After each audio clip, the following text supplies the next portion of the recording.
ফুলিয়াতে কতদিনে থাকিয়া এলা গঙ্গা তীরে, আসিয়া রহিলা ফুলিয়ায় শান্তিপুরে। পাইয়া তাহার সঙ্গ আচার্য গোসাই, হুঙ্কার করে না নন্দির অন্তরায়। অদ্বৈত আচার্য তার সাধন সঙ্গী পেয়ে গেলেন। তখনও গৌরহরি নবদ্বীপে অবতীর্ণ হন নাই। অদ্বৈত আচার্য গঙ্গা জল তুলসীতে আমার গৌরহরিকে আহ্বান করছেন। যখনই হরিদাস ঠাকুর হরিনাম করতে করতে আসতেন, অদ্বৈত আচার্য তাকে বুকে তুলে নিলেন। হরিদাস ঠাকুর অদ্বৈত দেব সঙ্গে ভাসেন গোবিন্দ রস সমুদ্র তরঙ্গে। নিরবধি হরিদাস গঙ্গা তীরে তীরে, ভ্রমের কৌতুকে কৃষ্ণ বলে উচ্চস্বরে। হরিদাস ঠাকুর তিনি পরমানন্দে গঙ্গা তীরে ভ্রমণ করছেন।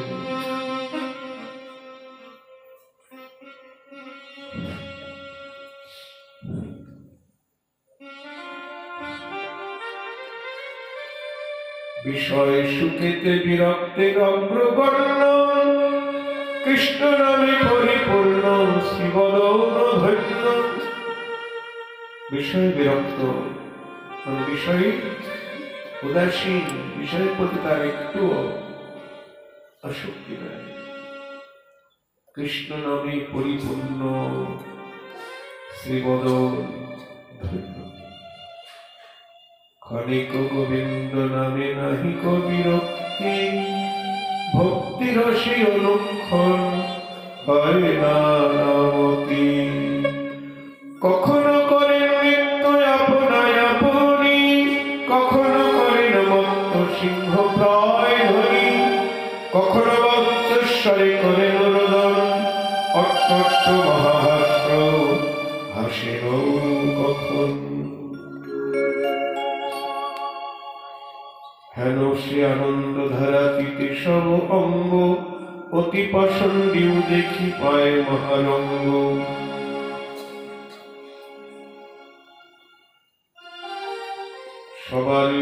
সবার তাহারে বড় জন্মিল বিশ্বাস, ফুলিয়ায় রহিলেন প্রভু হরিদাস। গঙ্গা স্নান করিল অধি হরিনাম, উচ্চ করি লইয়া বলিন সর্বস্থান। উচ্চস্বরে হরিনাম করছেন। কাজী গিয়া লোকের অধিপতি স্থানে, কহিলেন তাহার সকল বিবরণী। নবদ্বীপের অধিপতি চাঁদ কাজী গিয়ে সবকিছু জানালেন মুলুকপতিকে, কাজীর উপরে যিনি আছেন। চবন হইয়া করে হিন্দুর আচার, ভালো মতে তারে আনি করব বিচার। জবন করে জন্মগ্রহণ করে হিন্দুর আচরণ করছে, তার বিচার করো। শুনিয়া পাপীর বচন, সেও পাপবতী, ধরি আনাইল তারি অতি শীঘ্র গতি। কৃষ্ণের প্রসাদে হরিদাস মহাশয়, জবনে কি দায় কালেরও নাহি ভয়।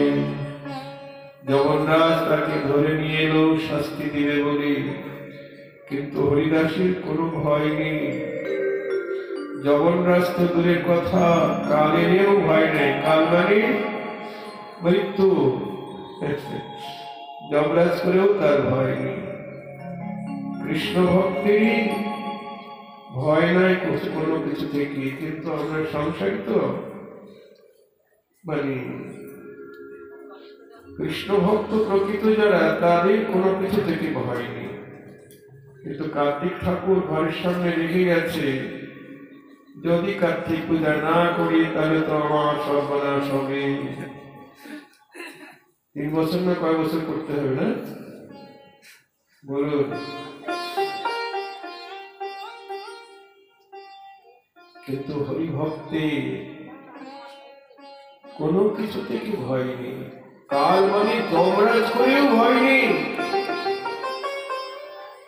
সাধু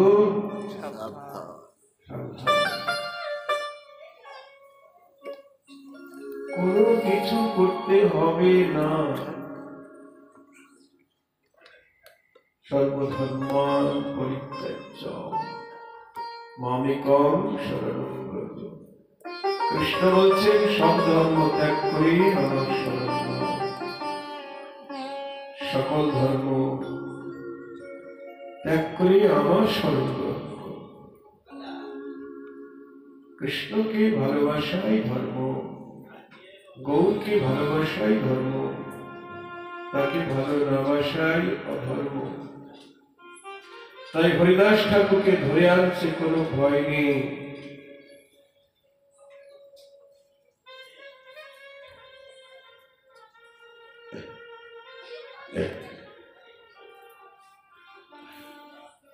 কৃষ্ণ কৃষ্ণ বলিতে চলিলা সেখানে, মুলুকপতির দ্বারে দিল দর্শনে।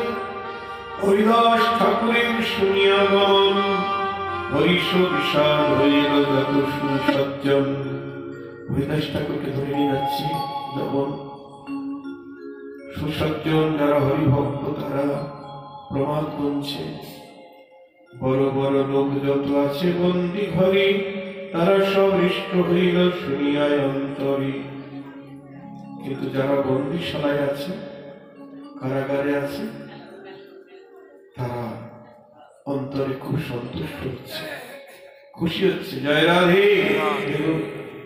হরিদাসকে কারাগারে রাখবো, তাই এবার আমরা কারাগার থেকে মুক্ত হয়ে যাব। বিদায় বল হরি বল। পরম বৈষ্ণব হরিদাস মহাশয়, তারে দেখি বন্দি দুঃখ হইবে ক্ষয়। বন্দিরা সব ভাবছেন হরিদাস কারাগারে নেই, তাকে দেখলেই আমাদের বন্দি দশা থেকে আমরা মুক্ত হয়ে যাব। ঠাকুর বলছেন না, গঙ্গার পরশে হয় পশ্চাতে পাবন,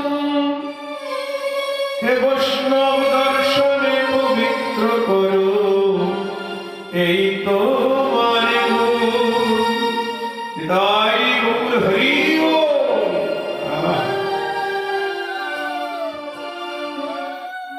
তোমার হৃদয় সদা গোবিন্দ বিশ্রাম।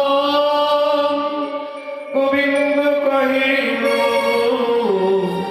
বৈষ্ণব পরায়ণ, গোবিন্দ কহিল বৈষ্ণব পরায়ণ।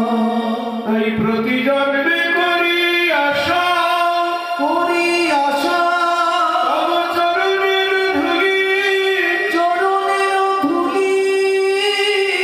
নরোত্তমে করো দয়া আপনার বলি। নরোত্তম করো দয়া আপনার বলি। বৈষ্ণবের তত্ত্ব যারা জেনেছেন তারা তো এটা বলবে, যারা পাষণ্ডী তারা তো বুঝবে না। আজ বন্দিশালায় থেকেও তাদের মতি কেমন বিশুদ্ধ,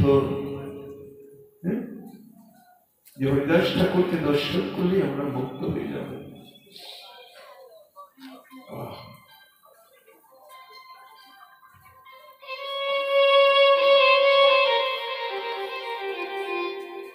রক্ষক লোকের সবে সাধন করিয়া, রহিলেন বন্দিগণ এক দৃষ্টি হইয়া।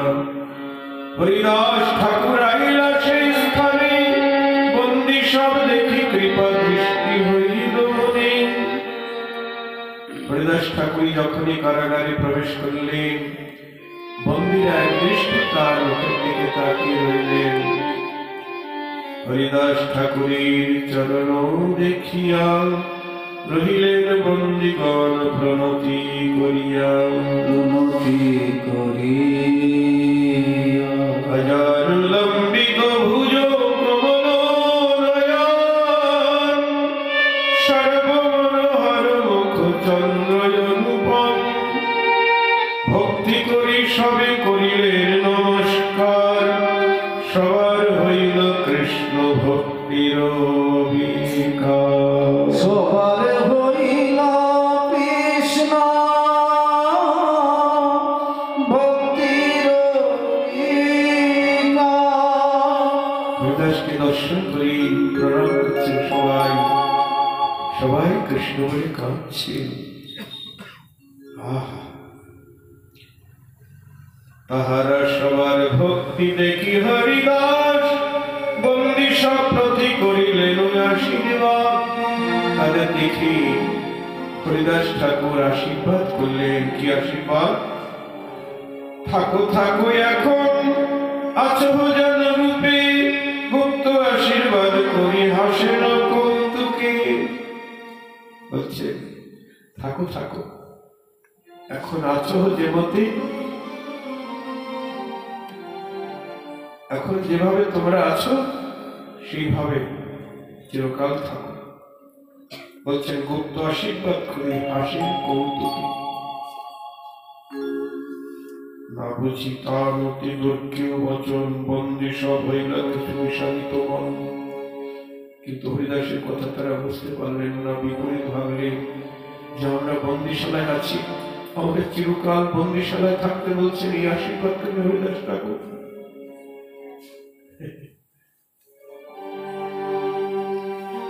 তারা বলছে এটি আশীর্বাদ করবে ঠাকুর, আমাদের চিরকাল বন্দিশালায় থাকতে বলবে।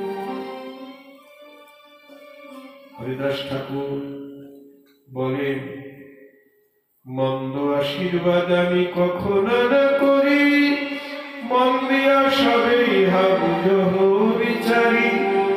তোমাদের মন্দ আশীর্বাদ করিনি, তবে কি আশীর্বাদ করেছি মনোযোগ শোনো। এবে কৃষ্ণ প্রতি তোমার সবাকার মন, যেন আছে এই মতো রহুক সর্বক্ষণ। এখন তোমরা যেভাবে কৃষ্ণ বলে কাঁদছ, আমি আশীর্বাদ করেছি এই মতো চিরকাল তোমাদের কৃষ্ণ চরণে মতি থাক। বিদায় গৌর হরি বল, হরি বল, হরি বল।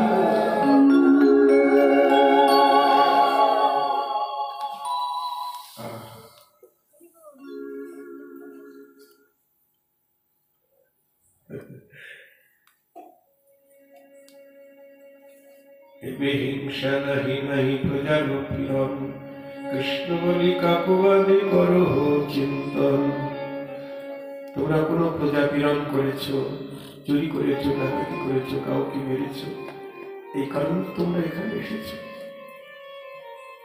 তোমাদের যদি কৃষ্ণ ভক্তি হয়, তোমরা আর তো অন্য কোনো কাজ করবে না, ওই কাজে তোমাদের আর মতি যাবে না। এটাই গৌর হরি বল। কৃষ্ণ ভক্তি পেলেই মঙ্গল।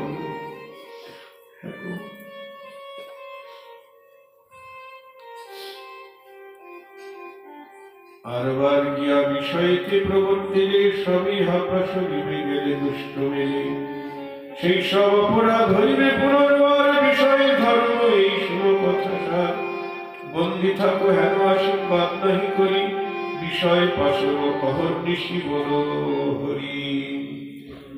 চলে করিলাম আমি এই আশীর্বাদ, তিলক দেখো না ভাবিও তোমরা বিষাদ।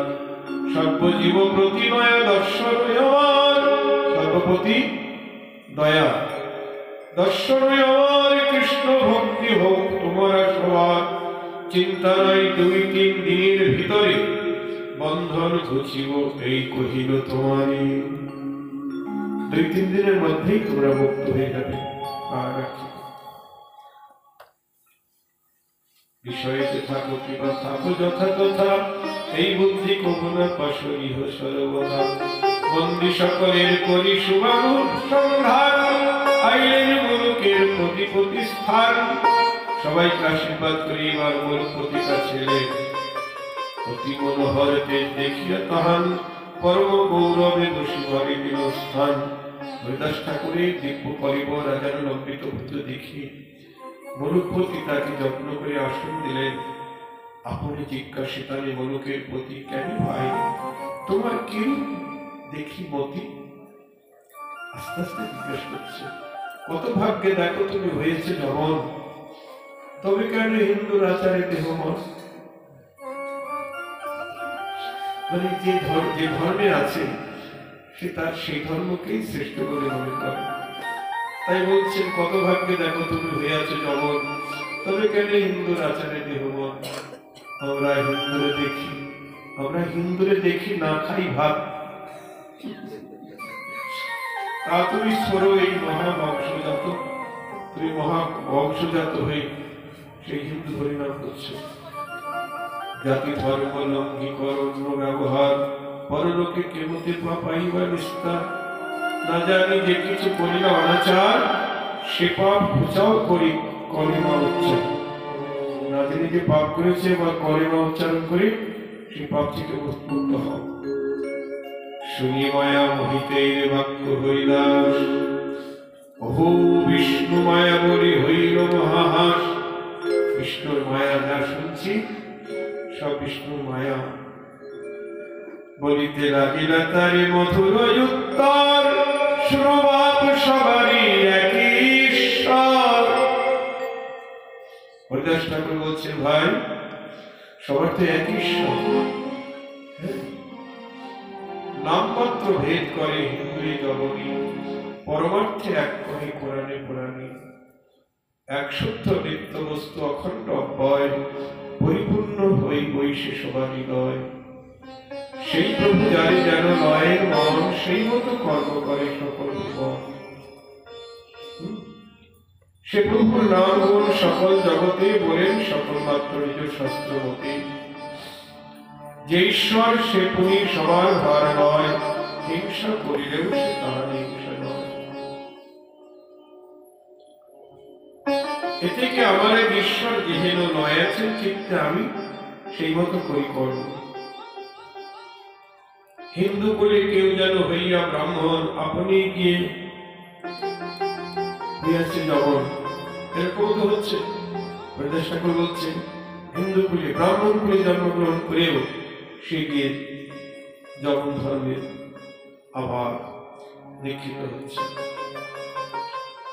হিন্দু বাকি করে তারি যার যেই কর্ম, আপনি দেবে হইল তার মারিয়া কি ধর্ম। মহাশয় তুমি এদের করহ বিচার, যদি দোষ থাকে শাস্তি করহ আমার। হরিদাস ঠাকুরের সুসত্য বচন শুনিয়া সন্তোষ হইল সকল জগৎ। কথা শুনে সবাই সন্তুষ্ট হলো। সবে এক পাপী কাজী গোলক প্রতিরে বলিতে লাগিলে শাস্তি করবই হয়, কিন্তু কাজী সে সন্তুষ্ট হলো না। বলছে, কি শাস্তি দাও গোলকপতি, এই দুষ্ট আরো দুষ্ট করিবে অনেক, জগৎকুলের অবহিমা ভাঙবে। এ নিজে তো সমাজচ্যুত হয়েছে, আরো সবাইকে ওর দলে টানবে আমাদের ধর্মের থেকে নিয়ে গিয়ে।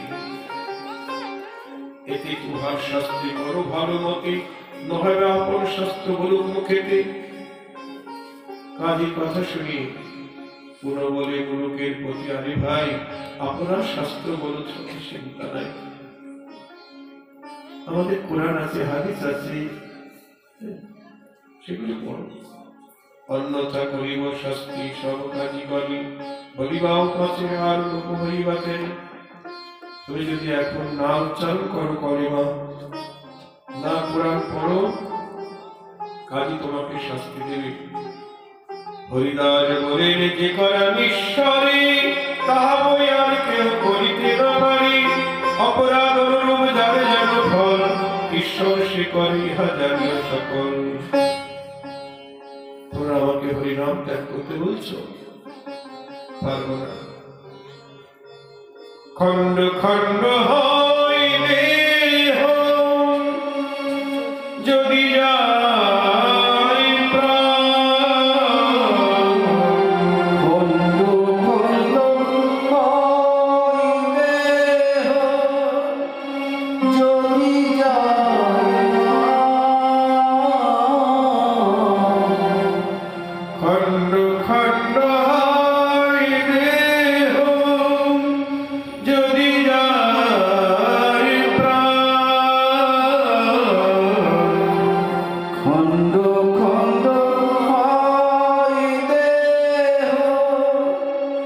যদি যায়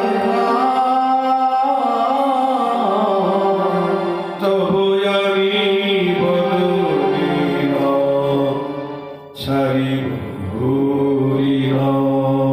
তবু আমি বদনে না ছাড়িব হরি নাম। তবু আমি বদনে না ছাড়িব হরি নাম। তবু আমি বদনে না ছাড়িব হরি নাম। আমি নাম ভুলিতে পারব না। আমি নাম ধরিতে পারব না। যদি দেহ খণ্ড খণ্ড হয়ে যায় আমার, তবু নাম ছাড়িতে পারব না। যদি দেহ খণ্ড খণ্ড হয়ে যায় আমার, নাম ছাড়িতে পারব না। যদি প্রাণ বায়ু বাহির হয়ে যায়, তবু আমি নাম ভুলিতে পারব না। যদি আমার নাম প্রাণ বায়ু বাহির হয়ে যায়, আমি নাম ভুলিতে পারব না। কি রাগ, আমাদের একটু যদি সংসারে বিপদ আসে, তখন আমরা বলি ঠাকুর তুমি নাই, তুমি নিচ্ছি, তোমার ভজন করবো না। আমাদের ভুলে যায়। কিন্তু হরিদাস ঠাকুরের কি প্রতিজ্ঞা, যে দেহ যদি খণ্ড খণ্ড টুকরো টুকরো হয়ে যায়, প্রাণবায়ু যদি বার হয়ে যায়, তবু হরিনাম আমি ত্যাগ করতে পারবো না।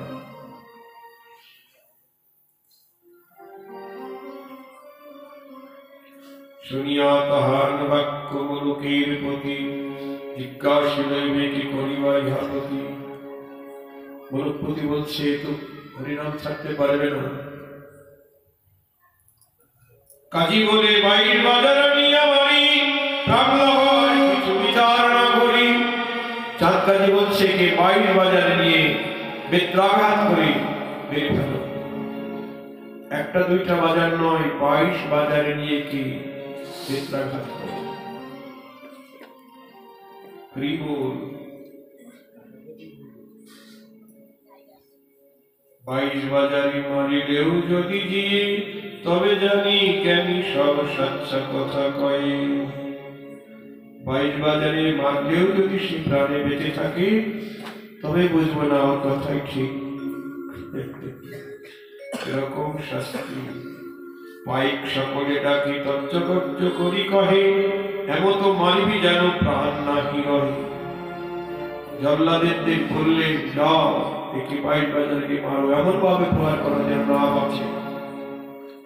যখন হইয়া যেন হিন্দুয়ানি করে, প্রাণান্ত হইলে শেষে পাপের করে। পাপীর বচনে সেও পাপী আজ্ঞা দিল, দুষ্ট জনে আসি হরিদাসে ধরিল। বাজারে বাজারে সব দুষ্ট গণে, মালায় নির্জীব করি মহাক্রোধ মনে। কৃষ্ণ কৃষ্ণ স্মরণ করে হরিদাস, নবানন্দে দেহ দুঃখ না হয় প্রকাশ। এত প্রহার করছেন, তবু নামের আনন্দে তার একটুও ব্যথা লাগছে না। তাই বল হরি বল। দেখি হরিদাস দেহ অত্যন্ত প্রহার, সুজন সকল দুঃখ ভাবে নপার। কেহ বলে উৎকৃষ্ট হইবে সর্বরাজ্য, যে নিমিত্তে হেন সুজনের হেন কার্য।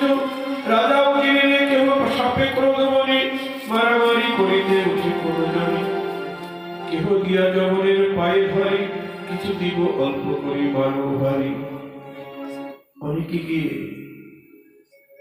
পাইকদেরকে বলছে তোমাদের কিছু টাকা পয়সা দিচ্ছি, ওকে অল্প করে দাও। হরি বল। সহ্য করতে পারছে না সুজনেরা। তথাপিও দয়া নাহি জন্মে পাপিগণে, বাজারে বাজারে মারে মহাক্রোধ মনে। কৃষ্ণের প্রসাদে হরিদাসের শরীরে অল্প দুঃখ নাহি জন্মে দেব প্রহারী। কৃষ্ণের কৃপায় এত প্রহারেও কোনো দুঃখ পাচ্ছে না। অসুর প্রহারে যেন প্রহ্লাদ বিগ্রহে কোনো দুঃখ না জন্মিল সর্বশাস্ত্রে কয়। তাই না? প্রহ্লাদকে কত অত্যাচার করেছে তার পিতা, কিছু হয়নি।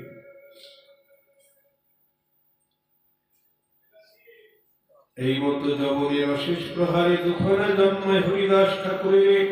হরিদাস স্মরণে দুঃখ সর্বদা চিনবে সেই ক্ষণে হরিদাসের কথা।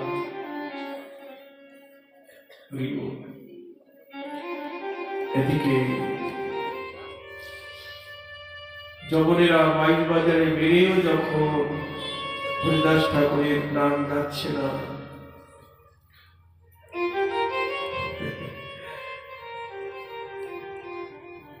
ভগবান সইতে পারছে না, সুদর্শন চক্রকে পাঠিয়ে দিলেন, যাও সুদর্শন, আমার হরিদাসকে যারা প্রহার করছে তাদেরকে ছিন্ন ভিন্ন করো। সুদর্শন চক্র এসে উপস্থিত, হরিদাস ঠাকুর দেখতে পাচ্ছে সুদর্শন এসেছে। হরিদাস ঠাকুর বলছে, প্রভু ওদের ক্ষমা করে দাও, ওরা কি করছে ওরা জানে না, ওরা অজ্ঞান, তুমি ওদের ক্ষমা করে দাও। সুদর্শন চক্র আর আঘাত করতে পারলেন না, চলে গেলেন সুদর্শন চক্র। হরিদাস ঠাকুর ক্ষমা করে দিয়েছে, তাদের জন্য ক্ষমা চেয়েছে, আর আঘাত করতে পারলেন না। ভাইকেরা বলছে, তুমি মরো, তুমি না মরলে আমাদের গর্দান যাবে। হরিদাস ঠাকুর বলছে, তাই ঠিক আছে, আমি মরলে যদি তোমরা প্রাণে বাঁচো, আমি মরি তাহলে। অগ্নি হরিদাস হরিনাম করতে করতে সমাধিস্থ হলেন। সমাধি মানেই মৃতবধ। ভাইকেরা মলুকপতি তারি চাঁদকাদি দরবারি খবর দিল হরিদাস ঠাকুরের দেহ অন্ত হয়ে গেছে, মরে গেছে। চাঁদকাদি বলছেন, ওকে কবর দিও না, তাহলে বেহেশত মানে স্বর্গ পেয়ে যাবে, ওকে গঙ্গার জলে ফেলে দাও। মহাজন বলছেন, তাই তো, যে সারা জনম হরিনাম করেছে সে কেন কবরে যাবে গো? তাই গৌর হরি বল। কাজীর আদেশে জবনেরা পাইকেরা তাকে গঙ্গার জলে ফেলে দিল। গঙ্গা তখন আনন্দে উথাল পাথাল তরঙ্গ খেতে লাগলেন। তাই গৌর হরি বল। পরম বৈষ্ণবের স্পর্শে গঙ্গার আনন্দ ধরে না। ঢেউ তালে তালে হরিদাস ঠাকুরের সঙ্গীত ফেলল, ভাসতে ভাসতে কিনারে এলেন। তারপর কিনারে বসে আবার হরিনাম করছে। ভাইকেরা কি খবর দিল হরিদাস ভূত হয়ে গেছে, আবার হরিনাম করছে বসে।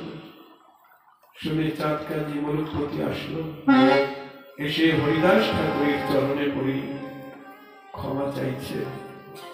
ঠাকুর, তোমার হরিনাম সত্য, আমরা তোমাকে কত দুঃখ দিয়েছি, তুমি আমাদের সকল অপরাধ ক্ষমা করে দাও। এবার থেকে তোমার হরিনামে আর কেউ বাধা দেবে না, তুমি যত্র তত্র যেখানে সেখানে হরিনাম করবে, আর কেউ বাধা দেবে না। তাই গৌর হরি বল।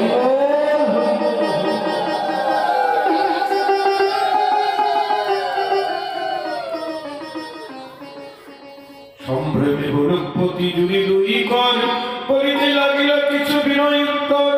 সত্য সত্য জানিলাম তুমি মহাবীর, একক জ্ঞান তোমার সে হইয়াছে স্থির। যোগী জ্ঞানী যত মুখে মাত্র বলি, তুমি সে পাইলা সিদ্ধি মহাকুতুহলী। তোমারে দেখিতে মই আইল মহাশয় ক্ষমিবে আমারে। সকল তোমার সমসত্য মিত্র নাই, তোমার চিনে হেন জন ত্রিভুবনে নাই। চলো তুমি শুভ করো আপন ইচ্ছায়, গঙ্গা তীরে থাকো গিয়া নির্জন গুহায়। আপন ইচ্ছায় তুমি থাকো যথা তথা, যে তোমার ইচ্ছা তাই করো সর্বথা। হরিদাস ঠাকুরের চরণ দেখিলে, উত্তমের হৃদয় অধম দেখি ভুলে। মহাজবন তারাও আজ হরিদাসের কৃপায় মন ভক্তি তাদের ফিরে গেল। জবনের কৃপা দৃষ্টি, জবনের কৃপা দৃষ্টি করিয়া প্রকাশ করিয়ায় আইলেন ঠাকুর হরিদাস। উচ্চ করি হরিনাম লইতে লইতে আইলেন হরিদাস ব্রাহ্মণ সভাতে। হরিদাস দেখি ফুরিয়ার বিপ্রগণ, সবে হইল অতি পরম নন্দমন। হরিধ্বনি বিপ্রগণ লাগিলা করিতে, হরিদাস লাগিলেন নাচিতে। অদ্ভুত ভক্ত হরিদাসের জীবন, অস্তুকণ্ঠ আচার খাইন হরিদাস প্রেমরসী। দেখিয়া ব্রাহ্মণগণ মহানন্দ ভাসে, স্থির হই ক্ষণেকে বসিলা হরিদাস। বিপ্রগণ বসিলেন বেরি চারিপাশ। হরিদাস বলেন শুনো বিপ্রগণ, দুঃখ না ভাবিও কিছু আমার কারণ। প্রভুর নিন্দা আমি শুনিলাম আমার, তার শাস্তি করিলেন ঈশ্বর আমার। বলছে হে বিপ্রগণ, আমার জন্য তোমরা কি দুঃখ করো না।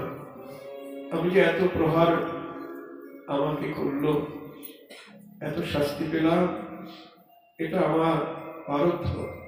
এই কানে আমি কত নিন্দা শুনেছি, তাই তার শাস্তি পেয়েছি। ভালো হইলেই যে বড় পাইল সন্তোষ, অল্প শাস্তি করি ক্ষমিলেন দোষ। হরি বল। হেনমতি হরিদাস বিপ্রগণ সঙ্গে নির্ভয় করেন সংকীর্তন মহারঙ্গী। তাহারে দুঃখ দিল যেসব জবনে সর্বাংশী, স্ববংশী উদ্ভিষ্ট তারা হইল কতদিন। যারা দুঃখ দিয়েছে স্ববংশী একবার ধ্বংস হয়ে গেল। তাই বল হরিদাস। দেখুন হরিদাসকে তো অভিশাপ দেয়নি যারা তাকে প্রহার করেছে, অভিশাপ দেয়নি, তাহলে স্ববংশী নিধন হয়ে গেল কেন?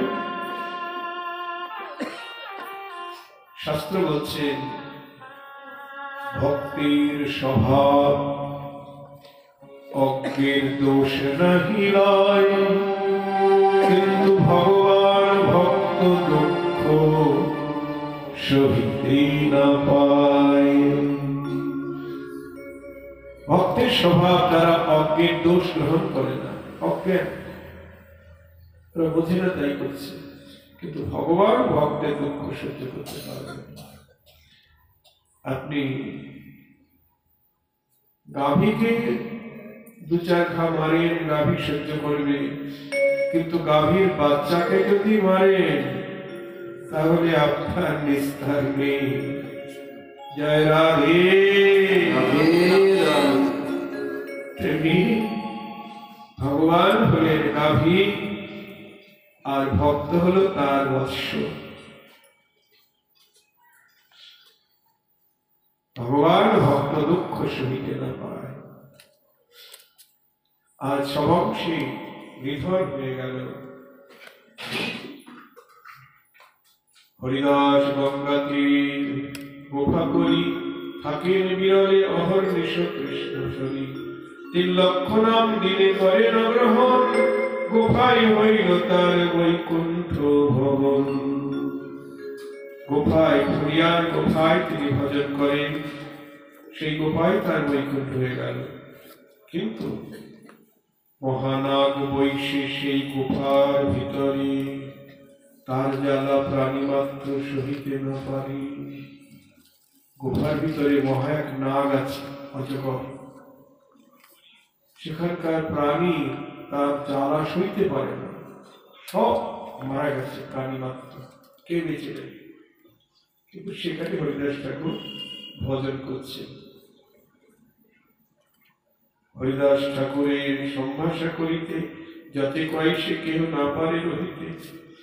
হরিদাস ঠাকুরের সঙ্গে কিছু কথা বলতে আসে, প্রণাম করতে আসে, তারাও ওই নাগের জ্বালা সইতে পারে না।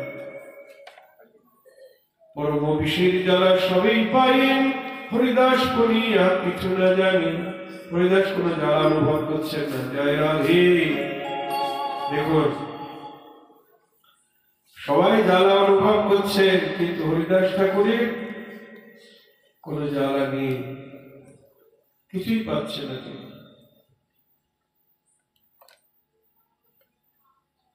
বসিয়া করেন যুক্তি সভ্য বিপ্রবলে, হরিদাস আশ্রমে ঠিক জ্বালা কেন? বিচার করছে এত জ্বালা কেন ওখানে? সেই ফুরিয়ায় বৈশে মহাবদ্ধগণ, তারা আসি আনিলেক সর্পের জানিলেক সর্পের কারণ। বৈদেশী বললেন, ওঝা এখানে বিষধর নাগ আছে, তার কারণেই এখানে এত জ্বালা। তখন সবাইকে বলছে, ঠাকুর তুমি এখানে থেকো না, এখানে বিষধর নাগ আছে, অজগর আছে। বৌদ্ধ বলিলে কে গুফার তলায় মহা এক নাগ আছে, তার জ্বালায় রহিতে না পারে কেহ। কহিল নিশ্চয় হরিদাস সত্তরে চরণ অন্যাশ্রয়। আপনি অন্য জায়গায় গিয়ে ভজন করুন, সর্পের সহিত বাস কভু যুক্ত নয়, সাপের সঙ্গে একসঙ্গে বাস করা উচিত নয়।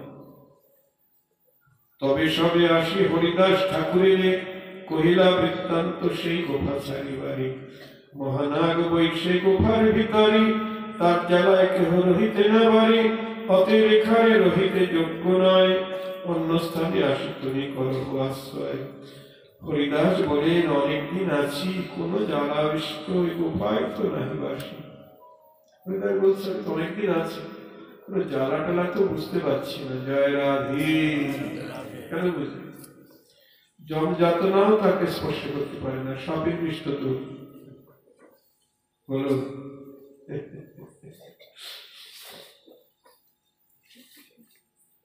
ঠিক আছে, সবে দুঃখ তোমরা যে না পারো সইতে, এদিকে চলিব কালী আমি দেশে অন্য কোনো ভিতে। তোমরা যখন সইতে পারছ না, আমি কালকে এখান থেকে চলে যাব।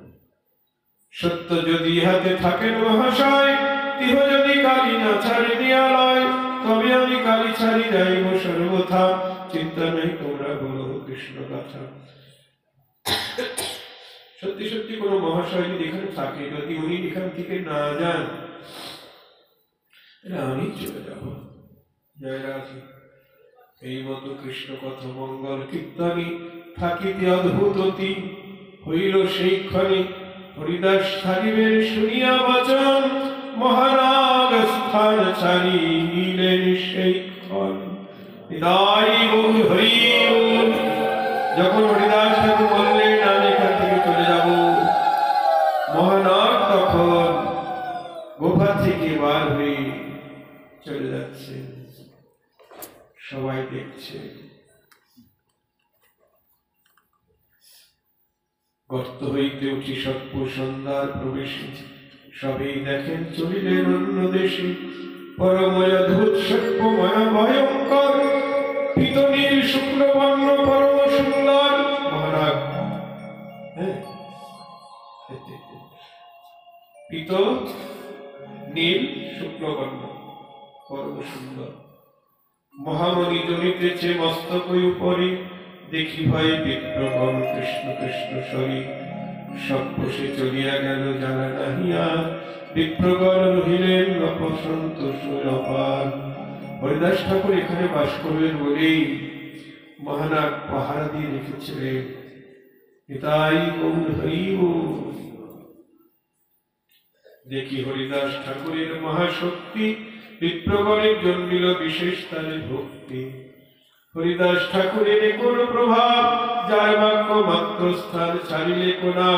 যার দৃষ্টিপাতি ছাড়ে অবিদ্যা বন্ধন, কৃষ্ণের নামের হরিদাসের বন্ধন। যার দর্শন করলে অবিদ্যা মায়ের বন্ধন ছিন্ন হয়ে যায়। আর তার বাক্য যে পালন করবে মহানাগ, এটা বিচিত্র। একদিন এক বড়লোকের মন্দিরে এক ডঙ্ক মানে সাপুরে তিনি এসে নৃত্য করছেন। বেদঙ্গ মন্দিরাগে তার মন্ত্র ঘড়ি ডঙ্কবিরি সবই গায়ের উচ্চস্বরী দৈবগতি তথায় হাইলা হরিদাস ডঙ্ক নৃত্য দেখেন হইয়া এক পাশ। বাদ্য বাজছে আর সেই সাপুরিয়া নৃত্য করছে। তখন হরিদাস সেখানে এসে ডঙ্কে নাচের সঙ্গে নৃত্য করতে লাগলেন। তার মানে মনুষ্য শরীরে নাগরাজ মন্ত্র বলে অধিষ্ঠান হইয়া কুতূহলী। নাগরাজ তার শরীরে ঢুকেছে, নাগরাজ ঢুকে নৃত্য করছে। অনেকের মধ্যে মনুষ্যের আবেশ হয় না,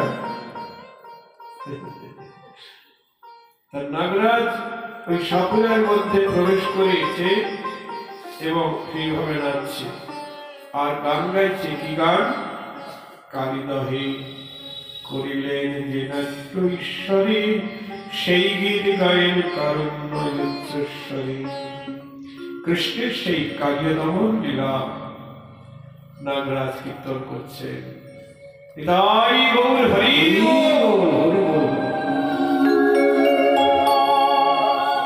শুনি নিজ প্রভুর মহিমা হরিদাস মূর্ছিত হইয়া করিলেন নাহি শ্বাস। যখন নিজ প্রভুর মহিমা হরিদাস ঠাকুর কানে শুনলেন, নিজ প্রভু মানে কৃষ্ণ, তার লীলা কালীয় দমন লীলা, নাগরাজের মুখে ডঙ্কের মুখে গান শুনে হরিদাস ঠাকুর পরমানন্দে নৃত্য করতে লাগলেন এবং মূর্ছিত হয়ে ভূমিতে পড়ে গেলেন। ক্ষণেকে চেতন উপায় করিয়া অহংকার আনন্দে লাগিলা লিঙ্গ করিতে অপার।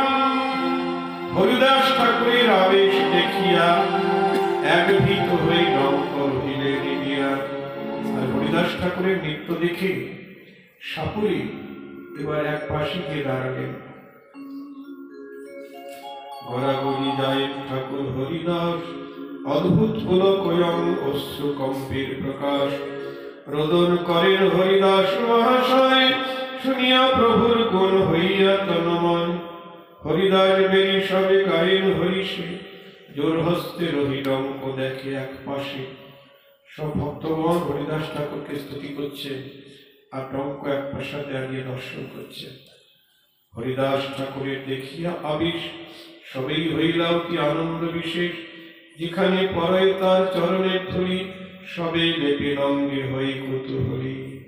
হরিদাসের চরণ ধুলি যেখানে পড়ছে সেখান থেকে ধুলি নিয়ে সবাই আমাকে মাখছে।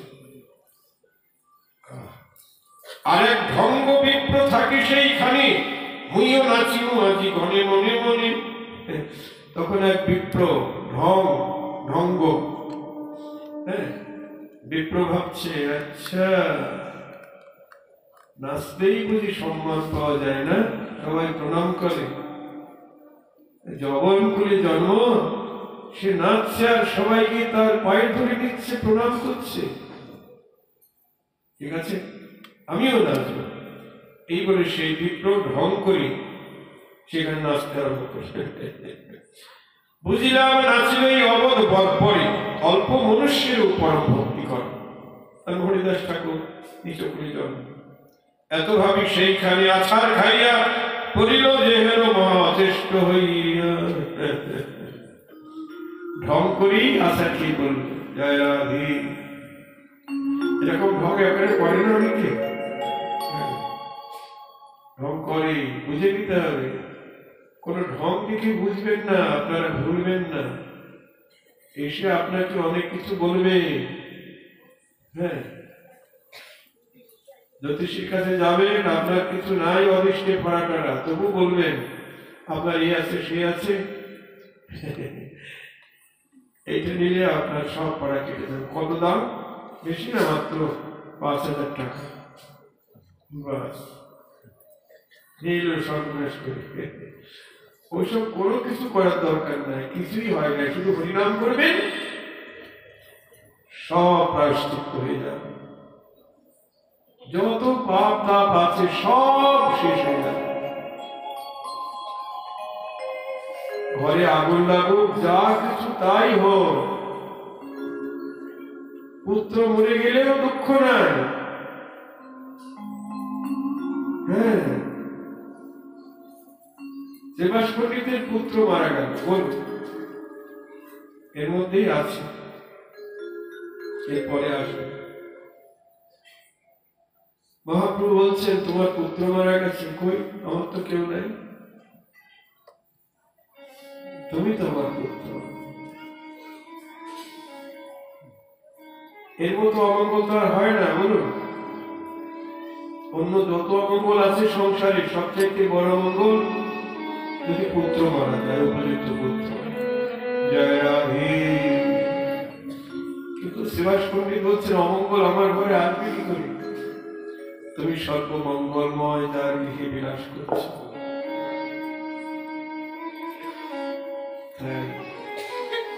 সর্ব অমঙ্গল দূর হয়ে যাবে যদি আমরা মহাপ্রভু প্রদত্ত এই হরিনাম গাইতে পারি। ভুবন মঙ্গল হরিনাম,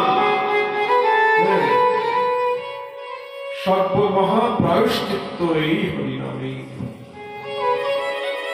প্রীতি যধ্যায়েত বিষ্ণু ত্রিতায়াং যজতু মুখৈ দাপরি পরিচর্যায়াং কলৌ তদ্ভৃ কীর্তনাৎ। সত্যযুগের সাধন ছিল তপস্যা, ত্রেতা যুগের সাধন ছিল যজ্ঞ, দাপরের সাধন ছিল পরিচর্যা, আর কলিযুগের সাধন ভজন কেবল হরিনাম সংকীর্তন। সংকীর্তন যজ্ঞে করে কৃষ্ণ আরাধন, সেই তো সুমেধা পায় কৃষ্ণের চরণ।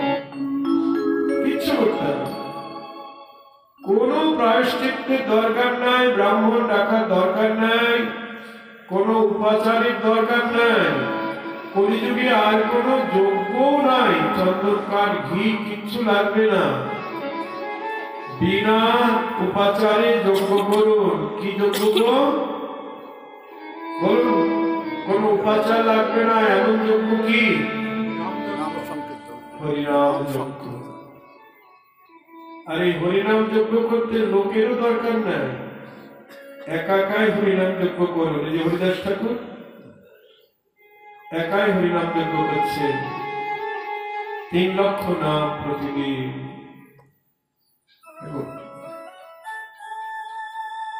সবাই করুন হরিনাম, হরিনাম যজ্ঞ। 1 লক্ষ করো, তাও যদি না হয় 16 মালা, মানে 25,000 নাম করুন। তারপরে শেষে নাম যজ্ঞ, মহাযজ্ঞ, কলৌ কলমশনাশন কৃষ্ণ চৈতন্য প্রত্যর্থে নাম যজ্ঞ সমর্পণ। এই দেখো, যজ্ঞ সমর্পণ করা হচ্ছে। কাকে সমর্পণ করা হচ্ছে? নাম যজ্ঞ, মহাযজ্ঞ, কলমশনাশন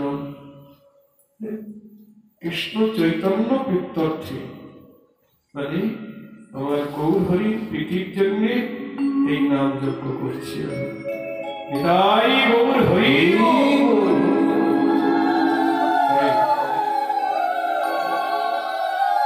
যখনই সেই বিপ্র ঢং করে নাচতে আরম্ভ করেছে, আছাড় খেয়ে পড়েছে, হ্যাঁ, এবার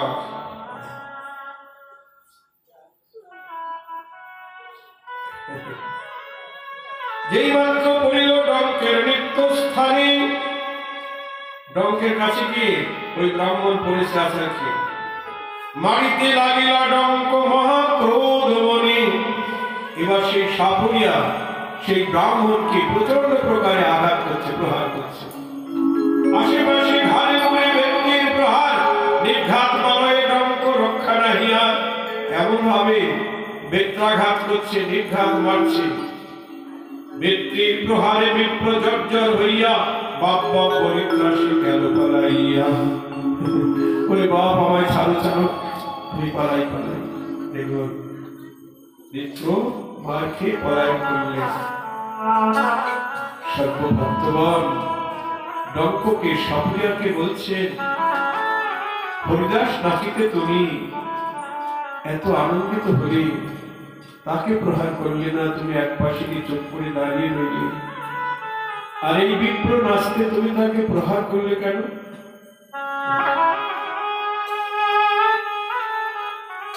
হরিদাস নাচিতে বাজুর হস্তি কেন রহিলায় সব কথা কহত আপনি।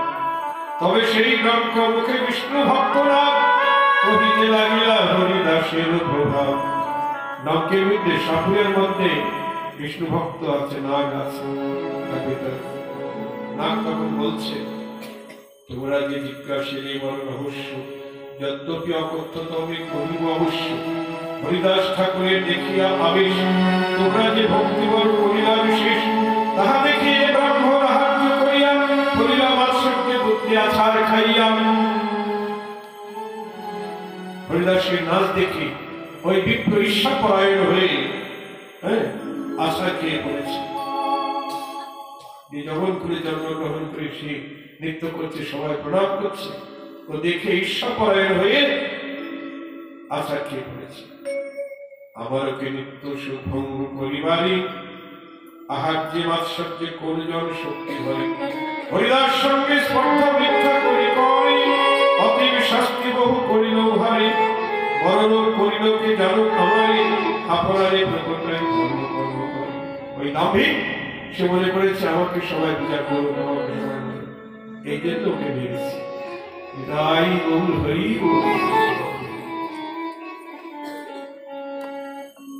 তাই লক্ষ বলছে, সর্বভূত বৎসল সবার উপকারী, ঈশ্বরের সঙ্গে প্রতি জন্মে অবতারী। এই যে হরিদাস ঠাকুর, তিনি সামান্য নন। তিনি কে গো? হরিদাস ঠাকুর কে? স্বয়ং সৃষ্টিকর্তা ব্রহ্মা। সৃষ্টিকর্তা ব্রহ্মা জগৎ করে কেন জন্মগ্রহণ করলেন? জবরোচিত আচরণ করেছেন তাই। যখন কৃষ্ণের বয়স 4 বছর, তখন কৃষ্ণ বাছুর চড়ায় সমবয়সী বালকদের নিয়ে। কৃষ্ণ সখাদের নিয়ে যমুনা কুলিনে ভোজন করছেন। যার মুখে যেটা ভালো লাগছে কানে দিচ্ছে, কানে খাচ্ছে। দেবশ্রী নারদ দেখে আনন্দিত হয়ে ব্রহ্মাকে গিয়ে বললেন, দেখে এলাম তোমার প্রভু ভোজন বিলাস।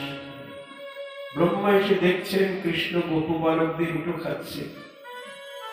তখন ব্রহ্মার মনে সন্দেহ জাগল, সবাই তো ভগবানের একটু খায়, ভগবান দেখছি সবাই একটু খাচ্ছে না, ভগবানের ভগবত্তা বিষয়ে আমার সন্দেহ যাচ্ছে। কৃষ্ণ সত্যি ভগবান কেন একটু পরীক্ষা করে দেখি। সঙ্গে সঙ্গে বাছুরগুলি চলে বেড়াচ্ছিল, সেইগুলি চুরি করে নিয়ে গুহার মধ্যে লুকিয়ে রাখলেন। রাখাল বালকগণ বাছুর দেখতে না পেয়ে বললেন, কানাই বাছুর দেখতে পাচ্ছি না, তুই ভোজন কর, আমরা খুঁজে নিয়ে আসি। রাখাল বালক যখন বাছুর খুঁজতে গেলেন, কৃষ্ণ ব্রহ্মা তাদেরও অপহরণ করলেন, করে গুহার মধ্যে লুকিয়ে রাখলেন। কৃষ্ণ অনেকক্ষণ অপেক্ষা করলেন তাদের জন্য, কিন্তু আর আসে না। ব্যাকুল হয়ে কাঁদতে লাগলেন, মনে মনে খুঁজতে লাগলেন, কোথায় রইলে শ্রীরাম সুদাম বসুদাম, মধুমঙ্গল তোরা একবার আমায় দেখা দে ভাই। আমি কি নিয়ে এখন ঘরে যাব, তোদের মায়েদের কি বুঝাবো, আমি কার সঙ্গে বাড়ি যাব, একবার আমায় দেখা দে ভাই। দেখুন ভগবান কাঁদছে, তার জন্য জগৎ কাঁদে। সে আজ কাঁদছে, কার জন্য কাঁদছে? ভক্তের জন্য। ভক্ত ভগবানের জন্য কাঁদে, আর ভগবান ভক্তের জন্য কাঁদছে। কি অপূর্ব লীলা! এখানে ভগবানের লীলার বৈশিষ্ট্য। আচ্ছা, কৃষ্ণ কি জানে না তার রাখাল বালক বাছুরগুলি কে নিয়েছে? না, জানে না। আপনারা বলবেন কৃষ্ণ তো সর্বভূত অন্তর্যামী, সকলের অন্তরের খবর জানি। হ্যাঁ, কিন্তু এখন জানে না। এখন জানে না কেন? কৃষ্ণ এখন আত্মহারা। আত্মহারা মানে নিজেকে হারিয়ে ফেলেছেন। সে যে ভগবান, সে যে অন্তর্যামী, এই জ্ঞানটা হারিয়ে গেছে। কোথায় হারিয়ে গেছে? ব্রজবাসী ভক্তের প্রেমের সমুদ্রে। ব্রজবাসী ভক্তের প্রেম সমুদ্রে ভগবানের ভগবত্তা হারিয়ে গেছে। সর্বজ্ঞ হয়েও এখন অজ্ঞ, মানে অজ্ঞান খুঁজে বেড়াচ্ছে। কৃষ্ণ জানে না তার রাখাল বালক বাছুরগুলি কোথায় গেছে, জানে না। জানলে খুঁজবে কেন গো? জানলে কাঁদবে কেন? জানে না, জানে না। এখানেই কৃষ্ণের চরম আনন্দ। যতক্ষণ জ্ঞান আছে আমি ভগবান, ততক্ষণ তার বেশি আনন্দ হয় না। যখন তার ভগবত্তা হারিয়ে যায়, ভক্তের প্রেম সমুদ্রে ডুবে যায়, তখনই হয় তার পরিপূর্ণ আনন্দ। নিতাই গৌর হরি বল।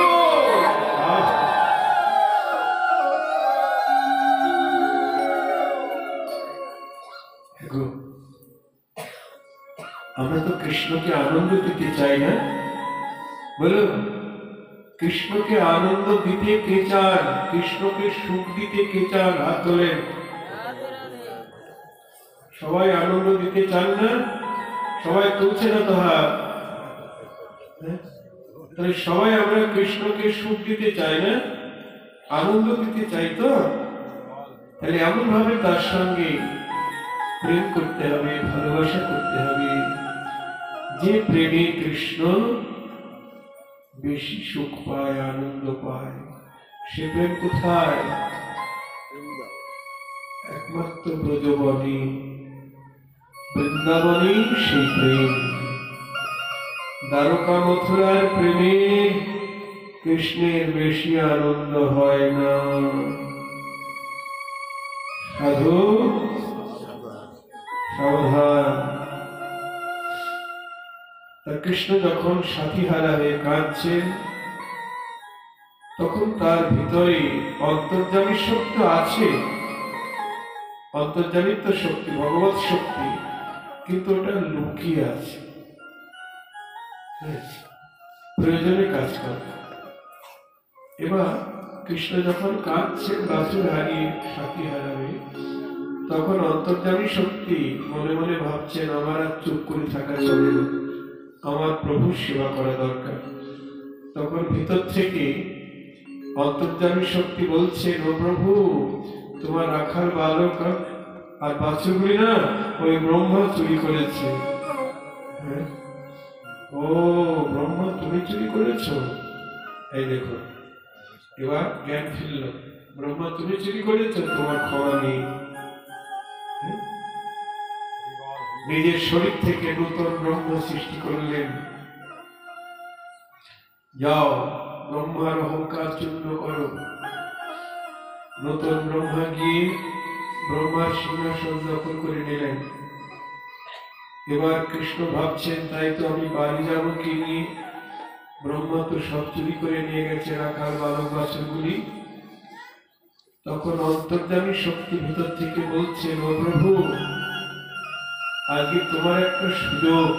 কি না, তোমার ভক্তরা তোমাকে কামনা করেছেন, তাদের স্বাদ পূর্ণ করো। কি কামনা? না, ব্রজবাসী মায়েরা যাদের ঘরে তুমি ক্ষীরসর লবণী চুরি করে খাও, ওই শ্রীরাম সুদাম বসুরাম মধুমঙ্গলের মা, তাদের অন্তরের স্বাদ। গোপাল চুরি করে খায়, ওতে স্বাদ মেটে না। গোপাল যদি আমাদের নিজের পুত্র হতো, আমাদের স্তনক্ষীর পান করত, আমাদের ব্রজের মাতৃত্ব সার্থক হতো। জানো প্রভু, শুধু ওই মায়েরাই নয়, তুমি যে বাছুরগুলি নিয়ে এসেছো বলে চারণ করতে, ওই বাছুরদের মায়েদেরও স্বাদ, তাদের পাটের দুগ্ধ তুমি খাও, ওদের স্বাদ মেটে না।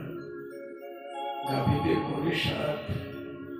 গোপাল যদি আমাদের নিজের বাছুর হতো, বাছুর হয়ে বাটি মুখ দিয়ে ক্ষীর পানি করিত,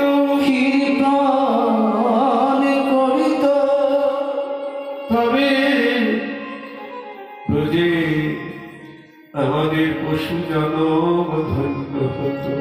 ব্রজে পশু জনম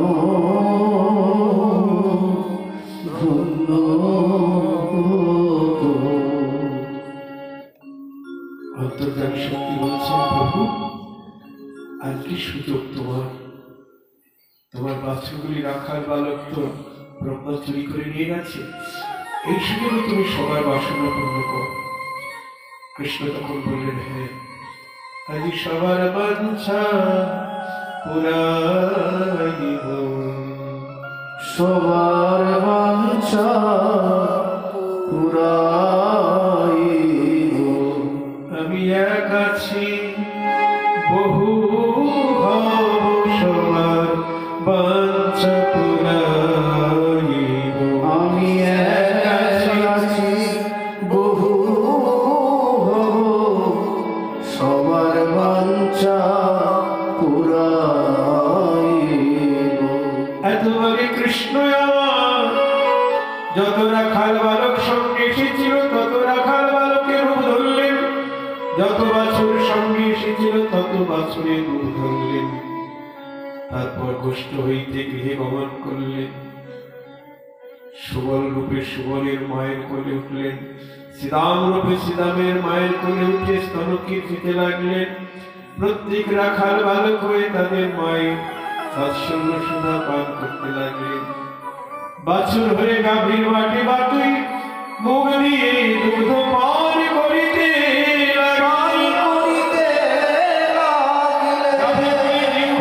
বাছুরগুলিকে আদর করতে লাগলেন। এইভাবে একদিন নয়, দুদিন নয়, 1 বছর, 1 বছর কৃষ্ণ ওই মায়েদের পুত্র হয়েছিলেন, আদর সোহাগ নিয়েছিলেন, গাভীদের বাছুর হয়ে পাটের দুগ্ধ খেয়েছিলেন। বলুন, এই জন্য বৃন্দাবনে পশু হওয়াও অনেক লাভ। হরিভক্তি নিমুখ মানুষ হয়ে পশুর মতো আচরণ করার থেকে বৃন্দাবনে পশু হওয়া অনেক ভালো। এদিকে ব্রহ্মা নিজের রাজধানীতে গিয়ে দেখলেন নকল হয়ে গেছে রাজত্ব। আবার যখন ফিরে এলেন, দেখে কৃষ্ণ রাখাল বালক বাছুর নিয়ে চড়াচ্ছেন। হ্যাঁ, আমরা সব চুরি করে গুফার মধ্যে রেখেছি, এগুলি কোথা থেকে এলো? আবার গুফায় দেখতে গেলেন, দেখে রাখাল বালক বাছুর সব ঠিক আছে। আবার যখন এসেছে, দেখে রাখাল বালকও নাই, বাছুর নাই, সব চতুর্ভুজ নারায়ণ হয়ে গেছে।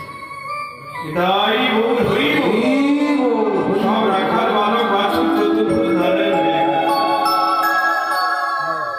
ব্রহ্মার তখন টনক নড়িল, হায় হায়, আমি কি করেছি? আমি অহংকারে মস্ত হয়ে আমি সৃষ্টিকর্তা বলি আমার আরাধ্য দেবকে আমি সামান্য মনুষ্য জ্ঞান করি, কি অপরাধ করেছি। রাখাল বালক বাছুরকে অপহরণ করেছি। সঙ্গে সঙ্গে গুহার থেকে রাখাল বালক বাছুর নিয়ে এসে প্রভুকে ফেরত দিলেন, চরণে পড়ে গেলেন, ভগবান ক্ষমা করো। ক্ষমা করলেন বটে, কিন্তু যে যবনোচিত আচরণ করেছি, গাভী বৎস হরণ করেছি, এটা যবনোচিত আচরণ, তাই তাকে যবন করে জন্মগ্রহণ করতে হবে। এটাই গৌর হরি বল। জন্মদাতা জন্মদাতা পিতা নারী পার্বত খণ্ডাইতে, যার যেটা পারদ সেটা ভোগ করতেই হবে। সৃষ্টিকর্তা ব্রহ্ম হয়েও তার বিস্তার হলো না। যাক, জন্ম হোক যথা তথা, কর্ম হোক ভালো। আরেকবার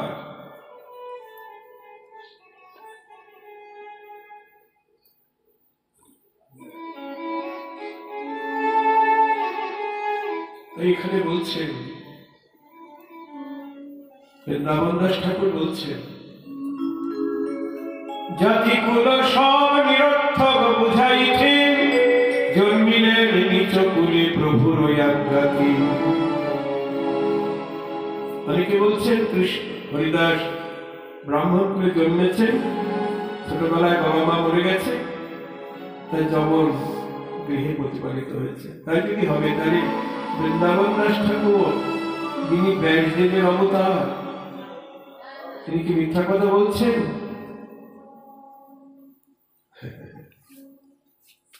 উত্তম করিতে জন্মি শ্রীকৃষ্ণ না ভজে, করে তার কি করিবে নরকেতে মজে। এ সকল বেদ বাক্যের সাক্ষী দেখাইতে, জন্মিলেন হরিদাস অধম করিতে। বারবার বলছে,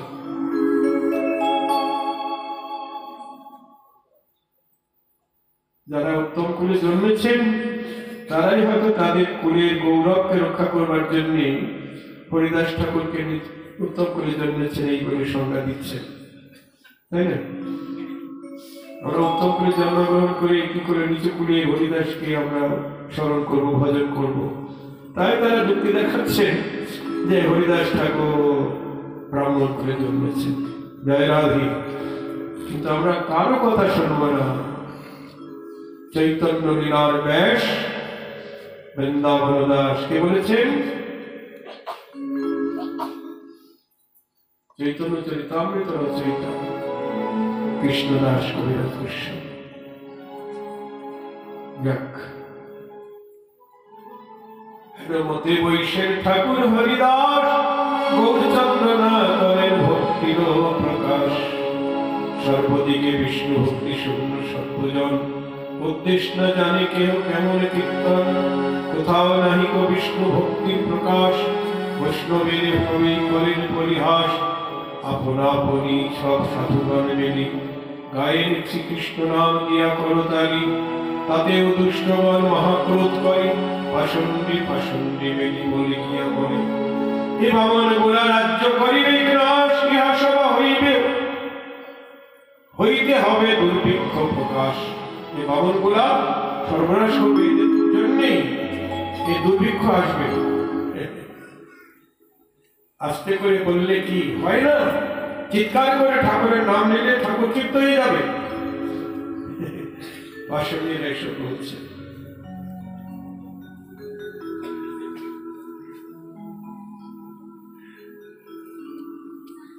তথাপি হরিদাস উচ্চস্বর করি, বলেন প্রভুর সংকীর্তন মুখ ভরি। ইহাতে অত্যন্ত দুষ্কৃতি পাবিবার, না পারে শরীরকে উচ্চ হরি সংকীর্তন। এত পাপ পাপী আছে যারা উচ্চস্বরে হরিনাম সহ্য করতে পারে না। দেখো এখানে মাইক বাজছে, হরিনাম হচ্ছে, সবার কানে কিন্তু ভালো লাগছে না। যারা ওই ডিজে না কি বলে ওইগুলি বাজে, আর আজে বাজে সিনেমার গান হয়, ওইগুলি খুব ভালো লাগে ওদের। ওই সময় কানে বাজে না। জটিলা কুটিলা শুনে পবন খেপিল, কৃষ্ণের বাঁশি বাজছে, সবাই ভালো ভালো শুনছে। যশোদা শুনয়ে বেনু ননী দেবা বলে, কৃষ্ণের বেনু বাজছে তো, যশোদা শুনছেন যে আমার গোপাল যেন বলছে মা আমায় ননী দাও। আর হইল গোঠের বেলা শুনয় রাখাল, রাখালগণ শুনছেন কানাই যেন বলছে গোঠের বেলা হয়ে গেছে, তাড়াতাড়ি তোরা সেজে গুজে নে। পিতানন্দ শোনে বেনু আনিয়াছি বাধা, গীতানন্দ শোনে বেনু আনিয়াছি বাধা। বেনুতে কি শুনছেন যে গোপাল যেন বলছে, বাবা আমি তোমার বাধা নিয়ে এসেছি, পায়ের চটি এসে তোমায় পড়িয়ে দিই।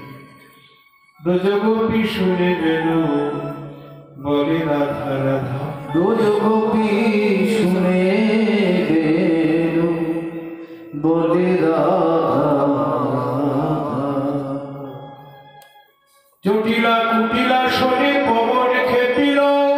জটিলা কুটিলা শোনে পবন খেপিল।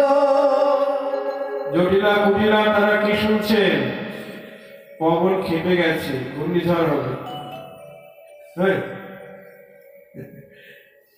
তেমনি জগতে যারা পাষণ্ডী পাপী হরিনামের ধ্বনি তাদের কানে বজ্রাঘাতের মতো লাগে। তাই হরিদাস ঠাকুর উচ্চস্বরে হরিনাম করছে শুনি। হরিনদী গ্রামে এক ব্রাহ্মণ দুর্জন হরিদাসে দেখে ক্রোধে বলয়ে বচন। গ্রামের নাম হরিনদী, কিন্তু সেখানে বাস করে দুর্জন ব্রাহ্মণ। জয় রাধে। নামটা গ্রামের কি সুন্দর, হরিনদী গ্রাম। সেখানে দুর্জন ব্রাহ্মণ বাস করে। হরিদাসকে দেখে ক্রোধ করে বলছে, ওহে হরিদাস, একই ব্যবহার তোর, ডাকিয়াদের নাম লও কি ইতিহাস? চিৎকার করে হরিনাম করছে কেন? মনে মনে জপিবা, এই সে ধর্ম হয়। ডাকিয়া লইতে কোন শাস্ত্রে কর? কার শিক্ষা হরিনাম ডাকিয়া লইতে? এই তো পণ্ডিত সভা বড় হইয়া। কোন শাস্ত্রে বলেছে উচ্চস্বরে হরিনাম করতে? এই পণ্ডিত সমাজের থেকে প্রকাশ করে বলো।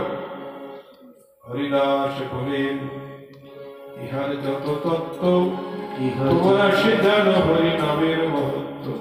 নামের মহত্ব আমি কি বলবো, তোমরা তো সবাই জানো। তোমরা সবার মুখে শুনিয়া যে আমি বলিতেছি, বলিবাই দেবা কিছু জানি। তোমাদের কথা তোমাদের মুখে শুনি আমি বলছি, আমি কি জানি? উচ্চ করি নইলে শতগুণ পুণ্য হয়, দোষ্ট না করি শাস্ত্রে গুণ সে বর্ণয়। উচ্চস্বরে যারা হরিনাম করে, উচ্চস্বরে হরিনাম করলে শতগুণ পুণ্য হয়। আস্তে আস্তে করলে যে ফল হয়, উচ্চস্বরে করলে কি হয়? মায়েরা বলুন, উচ্চস্বরে হরিনাম করলে কি হয়? আস্তে আস্তে করলে যে ফল হয়, উচ্চস্বরে করলে শতগুণ। বিপ্র বলে উচ্চ নাম করিলে উচ্চার, শতগুণ পুণ্য হবে কি হেতু ইহা? উচ্চস্বরে হরিনাম করলে যে শতগুণ পুণ্য হয়, কি কারণে বলো? সর্বশাস্ত্র স্ফুরে হরিদাসের মুখে লাগিলা করিতে ব্যাখ্যা কৃষ্ণানন্দ সুখী। শুনো বিপ্র সকৃত শুনিবে কৃষ্ণ নাম, পশু পক্ষী কীটি যায় বৈকুণ্ঠের ধাম। হরিদাস ঠাকুর বলছেন, উচ্চস্বরে হরিনাম করলে পশু পক্ষী কীট পতঙ্গ তারা বৈকুণ্ঠ ধামে চলে যায়। তাই জন্নাম কৃষ্ণন দাখিলান সত্যিম নাদাত্মাত্মাবেবচ শব্দ পুনাতিকে নিবস্তস্য সৃষ্ট পদাহিতি। যখন কৃষ্ণের চরণ স্পর্শে সে অঘাসুর সর্পদেহ ত্যাগ করে কৃষ্ণের নাম মহিমা কীর্তন করছে। হে কৃষ্ণ, যার একটিমাত্র নাম কেবল উচ্চারণ করতে করতেই জীব তৎক্ষণাৎ আপনাকে, আপনার ন্যায় সমস্ত শক্তিবর্গকে এবং সেই শ্রোতাবর্গের সংসর্গীগণকেও পবিত্র করে থাকে। শ্রোতার সঙ্গে যারা সঙ্গ করে তাদেরকেও পবিত্র করে।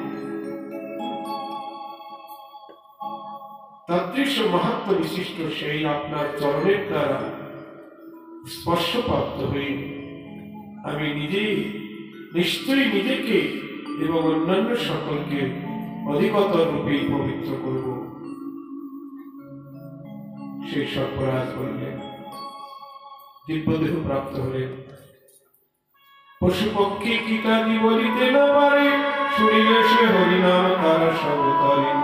দেখুন, আস্তে আস্তে হরিনাম করলে যে হরিনাম করে সে উদ্ধার হয়, আর উচ্চস্বরে নাম করলে যারা হরিনাম করতে পারে না, পশু পক্ষী কীট পতঙ্গ, তারা এই হরিনামের ধ্বনি শুনে উদ্ধার হয়ে যায়। তাই ছোটবেলায় দেখেছি, তখন পূর্ব পাকিস্তানে ছিলাম, তখন পাকিস্তান দেখেছি ভোরবেলায় আমাদের বাড়ির কাছ দিয়ে ভোর 4টের সময় নগর সংকীর্তন হতো। প্রতিদিন নগর সংকীর্তন করতে করতে যেতের সময়, তাই মনে পড়ছে আগে নগর সংকীর্তন ছিল। এখনো নগর সংকীর্তন হয়, কিন্তু কমই হয়, কারণ এখন তো আমরা প্রচারের মাধ্যম পেয়ে গেছি। অনেক দূর পর্যন্ত হরিনামের ধ্বনি পৌঁছে দিতে পারছি। কিসের দ্বারা? এই মাইকের দ্বারা। আবার সর্বোপরি মোবাইলে সারা বিশ্ব হরিনাম শুনছে, সারা বিশ্ব শুনছে, সারা বিশ্বে প্রচার হচ্ছে হরিনাম। আমার গৌর হরি যে বলেছে, জগৎ জুড়ি আছে যত নগরাদি গ্রাম, সর্বত্র প্রচার হবে মোরে হরিনাম, সর্বত্র প্রচার হবে এই হরিনাম। দেখুন, প্রচার হচ্ছে, মোবাইলের মাধ্যমে প্রচার হচ্ছে। এই বহুদিন আগে বাংলাদেশ গিয়েছিলাম, তখন আমাদের মোবাইল আসেনি, ওই অডিও ক্যাসেট হয়েছিল বাংলাদেশে, ঢাকাতে। সেই অডিও ক্যাসেট প্রচার হয়েছিল বাংলাদেশের দেশে।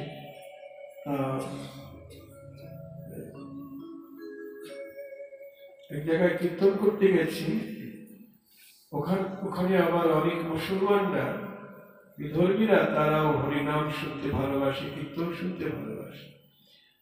আর দুইজন স্বামী স্ত্রী, আমি যে ঘরে আছি, আমার ঘরে এসে বলছেন, ভালো আছেন বাবাজি? প্রণাম করে বলছেন, আমার ভাইও আপনার ভক্ত, ভাই এখন কুয়েতে থাকে, মানে আরব কান্ট্রি। বলছে, ভাই বলেছে বাবাজির ক্যাসেট আমাকে পাঠাবে, অডিও ক্যাসেট। বলছেন, আপনার ক্যাসেট ভাইকে পাঠিয়ে দিয়েছি কুয়েতে। তাহলে আজ থেকে 20 বছর আগে তখন কুয়েতে ক্যাসেট চলে গেছে, অডিও ক্যাসেট। আর এখন তো মোবাইলের দ্বারা এখনই কীর্তন করছে, এখনই আমেরিকার মানুষ শুনছে। মহাপ্রভুর ওই যে কথা, জগৎ জুড়িয়ে আছে যত নগরাদি গ্রাম, সর্বত্র প্রচার হবে হরিনাম,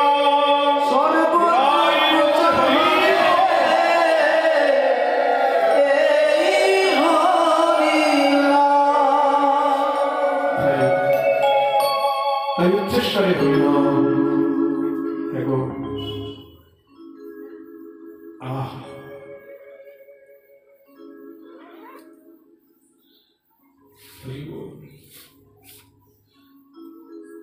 জপিলে সে কৃষ্ণ নাম আপনে সে তারে, উচ্চ সংকীর্তনে পর উপকার করি। দেখো মায়েরা, আপনি জপের বেলায় জপ করবেন, একাকে উদ্ধার হবেন, স্বার্থপর। আপনি উচ্চস্বরে কীর্তন করবেন হরিনাম, জপের বেলায় তো করবেন, হ্যাঁ করবেন তো বটে, সংখ্যা রেখে, আবার উচ্চস্বরেও করবেন। কেন? আপনার আশেপাশে যত কীট পতঙ্গ পশু পাখি আছে তাদের মঙ্গলের জন্য, এখন সবার মঙ্গলের জন্য উচ্চস্বরে গাইতে হবে। তাই হরিদাস ঠাকুর বলছেন, জপিলে সে কৃষ্ণ নাম আপনে সে তরে, উচ্চ সংকীর্তনে পরোপকার করে, অতীব উচ্চ করে কীর্তন করিলে শতগুণ ফল হয় সর্বশাস্ত্রে বলে। নারদীয় পুরাণে প্রহ্লাদ বলছেন, জপত হরিনামানি স্থায়ী শতগুণাধিক, আত্মানন্ত গুণাতুচ্চৈ জপন শক্তির গুণাধিক। হরিনাম মনে মনে জপ করেন ব্যক্তি অপেক্ষা উচ্চস্বরে হরিনাম জপ করে শতগুণে শ্রেষ্ঠ, এটা যুক্তিযুক্ত।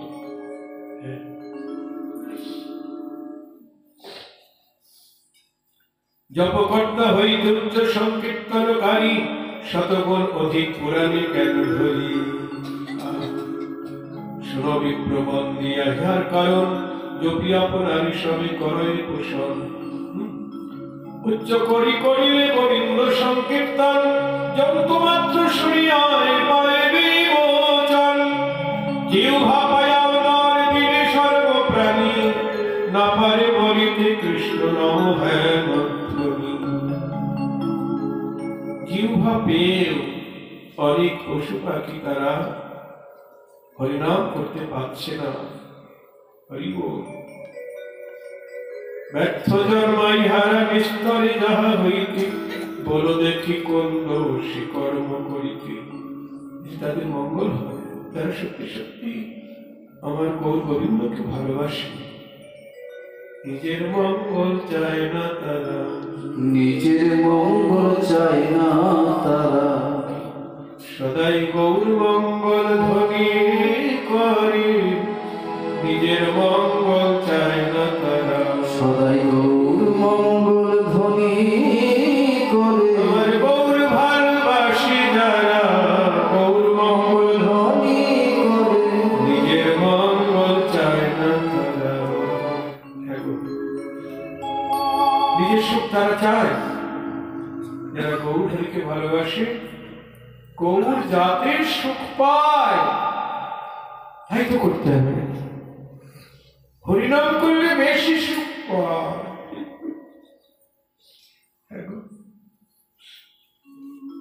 বেশি করে হরিনাম করতে হবে। গৌর হরির সুখের লাগে আস্তে আস্তে করলে সুখ পায়, তার থেকে বেশি সুখ পায় উচ্চস্বরে করলে। হরে কৃষ্ণ হরে কৃষ্ণ কৃষ্ণ কৃষ্ণ হরে হরে,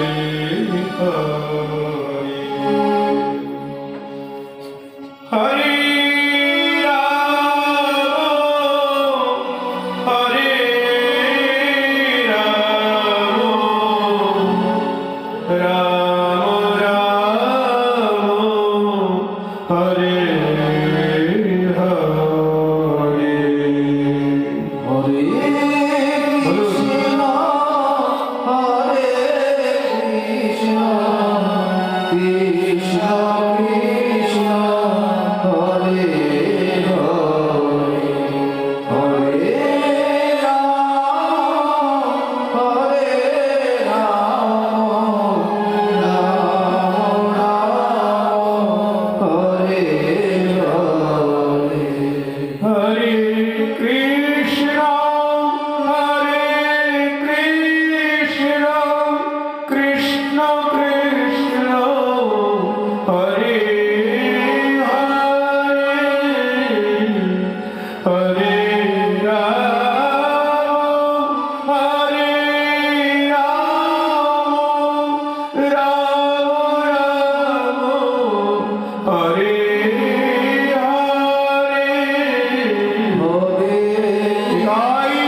হরিদাস ঠাকুর বললেন এই কথা, অপ্রাকৃত সংবাদ।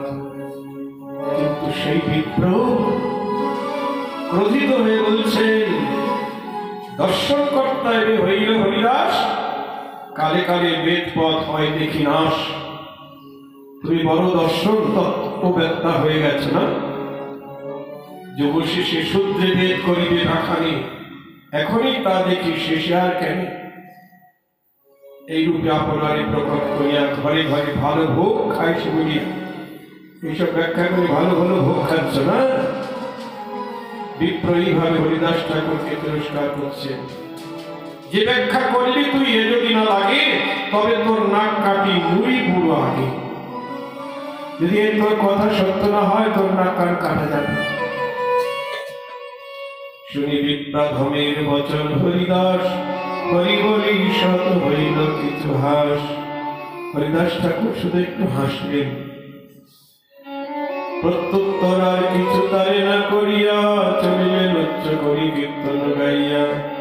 যে বাপাপি সবার সদস্য পাপবতী, উচিত উত্তর কিছু না করিল ইতি। সবাই যারা আর অন্যান্য ব্রাহ্মণ ছিলেন, এত দুর্ভাগ্য বলা সত্ত্বেও তারা কোনো উত্তর দিল না। বৃন্দাবন দাস ঠাকুর দুঃখ করে বলছেন, এ সকল রাক্ষস ব্রাহ্মণ না মাত্র, এই সব জম যতনার পাত্র। কি বলছেন? বলছেন এই সকল ব্রাহ্মণ রাক্ষস নাম মাত্র, এ সকল রাক্ষস ব্রাহ্মণ নাম মাত্র, এই সব জম যাতনার পাত্র। কলিযুগে রাক্ষস সকল বিপ্র ঘরে, জন্মিবে সুজনের হিংসা করিবারে।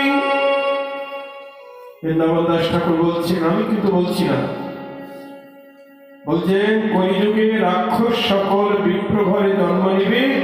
কেন? সুজনকে হিংসা করবার তরে। এটা বরাহ পুরাণে বলা আছে, বরাহ পুরাণ। রাক্ষসা করিমাশ্রিত জয়ন্তে ব্রহ্মজনেষু, উৎপন্ন ব্রাহ্মণ কুলে বাধন্তে সত্যার ঈশান। বলছেন কলিযুগ আশ্রয় করি রাক্ষসগণ ব্রাহ্মণ জনিতে জন্মগ্রহণ করবে। ব্রাহ্মণ কুলে উৎপন্ন হয়ে রাক্ষসগণ দুর্বল বা স্বল্প সংখ্যক শ্রোতাগণকে, অর্থাৎ বেদজ্ঞ বা বেদনিধারজ্ঞ ব্রাহ্মণগণকে বাধা প্রদান করে সত্যিগণের বিধিবিহিত আচরণে ভিন্ন জন্মগ্রহণ করবে, বাধা সৃষ্টি করবে। হচ্ছে তো তাই, ব্রাহ্মণ হয়েও তারা নিজ কর্ম করছে। একজন রাজনৈতিক নেতা ব্রাহ্মণ কুলে জন্মেছেন, অখাদ্য খাচ্ছে আর বলছে দেখো আমি এটা খাচ্ছি, আমার জাত গেছে। বহুদিন আগে একজন বলছিল আমাকে, দেখো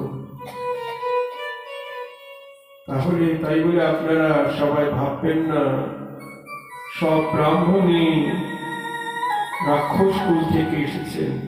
না,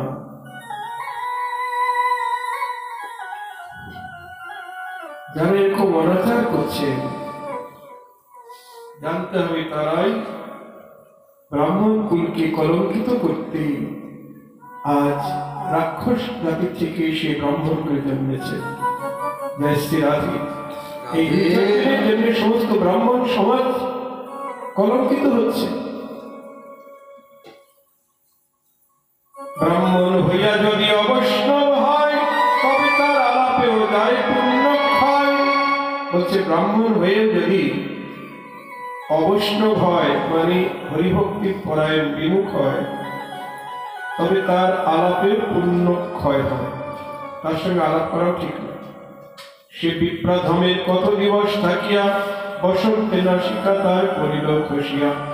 যে বিপ্র বলেছিল যে তোমার 3 দিনের মধ্যে নাক কান খসে পড়বে কুষ্ঠ ব্যাধিতে, সেই বিপরীত নাক কান কুষ্ঠব্যাধিতে আক্রান্ত হয়ে খসে পড়তে লাগে। হরিদাস ঠাকুরকে অভিশাপ দিয়েছেন না, তবু নাক কান খসে পড়লো কেন? ওই যে বললাম, ভক্তের স্বভাব অজ্ঞে দোষ নাহি লয়, ভগবান ভক্ত দুঃখ সহিতে না পায়।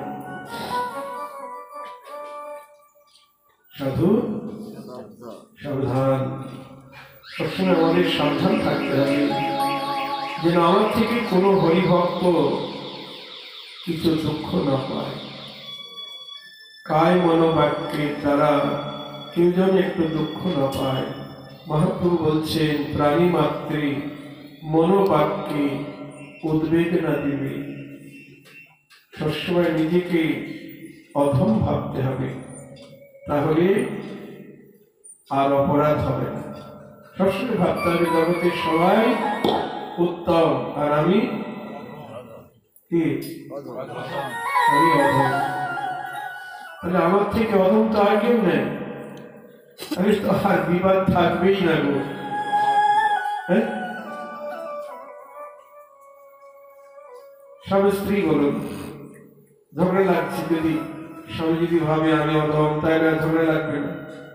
আবার স্ত্রী যদি ভাবে আমি অধম, তাহলে আর তার সঙ্গে কিছু হবে না, বলবো না না, ডিভোর্স। সবসময় অধম ভাবতে হবে। আমাদের ভক্তি রাজ্যে বিশেষ করে গৌড়ীয় বৈষ্ণবদের এটা সাধন মার্গ।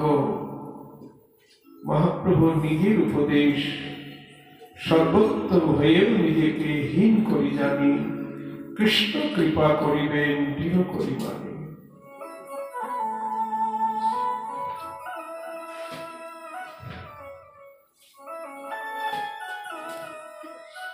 তাই হরিদাস ঠাকুর অভিশাপ দেননি, তবুও তার নাক কান খসে পড়তে লাগলো।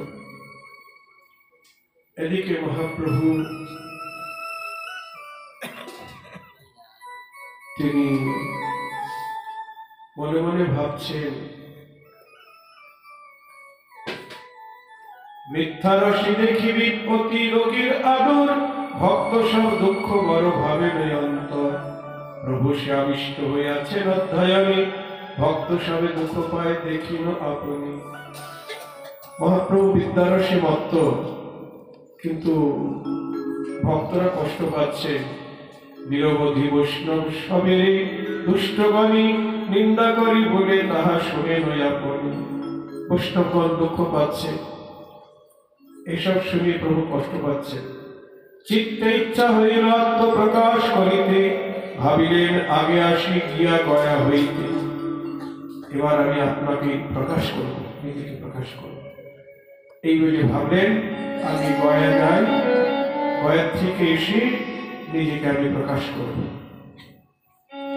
ইচ্ছাময় গৌর সুন্দর ভগবান গয়া ভূমি দেখিতে হইল ইচ্ছাটান, শাস্ত্রবিধি মতো সত্য কর্মাদি করিয়া যাত্রা করি চলিলা অনেক শিষ্য লইয়া।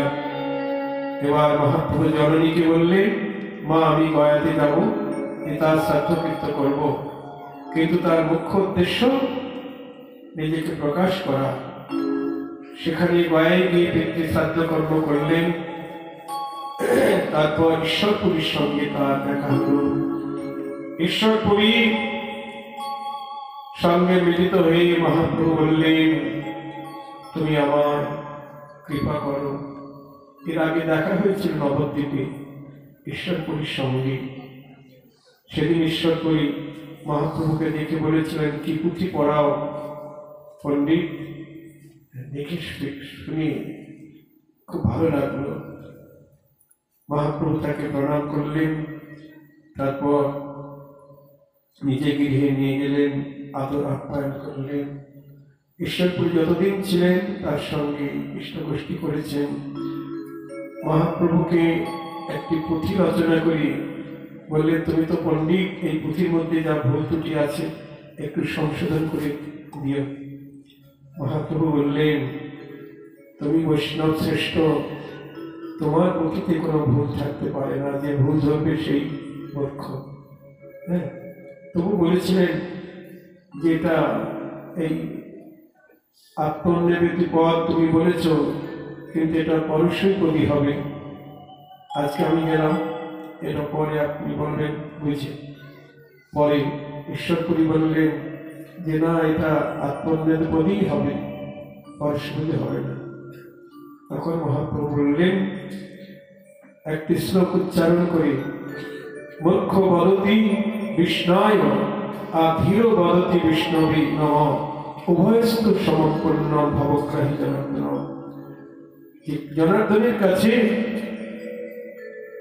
মূর্খ পণ্ডিত উভয়ই সমান, তিনি শুধু ভাব গ্রহণ করেন। যাই হোক, সেই ঈশ্বরপুরী চরণ ধরে প্রভু বললেন তুমি আমাকে কৃপা করো। ঈশ্বরপুরী তাকে দীক্ষা দান করলেন এবং মহাপ্রভু তখন পায়ে পড়ে বলছেন, একদিন মহাপ্রভু বসিয়া নিভৃতে ইষ্টমন্ত্র ধ্যান লাগিলা করিতে, ধ্যানানন্দে মহাপ্রভু বাহ্য প্রকাশিয়া করিতে লাগিলা প্রভু রোদন করিয়া, কৃষ্ণ রে বাপরে মোর জীবন হসি হরি, কোন দিকে গেলা মোর প্রাণ চুরি করি, বহিরেশ্বর মোর কোন দিকে গেলা, শ্লোক পরি পরি প্রভু কান্দিতে লাগিলা, প্রেম ভক্তি রসে মগ্ন হইল ঈশ্বর, সকল শ্রীঅঙ্গ হইল ধুলায় ধূসর, আত্মনাদ করি প্রভু ডাকে উচ্চস্বরে, কথা গেলা বাপ কৃষ্ণ ছাড়িয়ায় আমারে। এইভাবে মহাপ্রভু কাঁদছেন। আর বৃন্দাবনের পথে যাত্রা করেছেন, পুরী থেকেই বৃন্দাবনের পথে যাত্রা করেছেন। কাহারে না বলি প্রভু কত রাত্রি শেষে মথুরায় চলিলেন প্রেমের আবেশে, কৃষ্ণরে বাপরে মোর পাইব কোথায়, এই মতো বলিয়া যাইন কঙ্গুরায়, কত দূর হইতে শুনে দিব্যবাণী, এখনো মথুরা না যাইবা দিতে বলি। দৈববাণী হল আকাশ থেকে, যে চৈতন্য দেব এখনো তোমার মথুরায় যাবার সময় হয়নি, যাইবার কাল আছে, যাইবা তখনই, নবদ্বীপে নিজ গৃহে চলো হইয়াক্ষণে, তুমি বৈকুণ্ঠনাথ লোক নিস্তারিতে অবতীর্ণ হইয়াছ সবার সহিতে, অনন্ত ব্রহ্মাণ্ডময় করিবা কীর্তন, জগতের বিলাইবা কৃষ্ণ প্রেম ধন। এখন অনেক কাজ বাকি, বিদায়ী বল হরি বল, ব্রহ্মা শিব সনকাদি যে রসে বিহ্বল, মহাপ্রভু অনন্ত গায়েন শিবে মঙ্গল। তখন মহাপ্রভু এবার পার্শ্বদগণ সঙ্গে নবদ্বীপে ফিরে এলেন।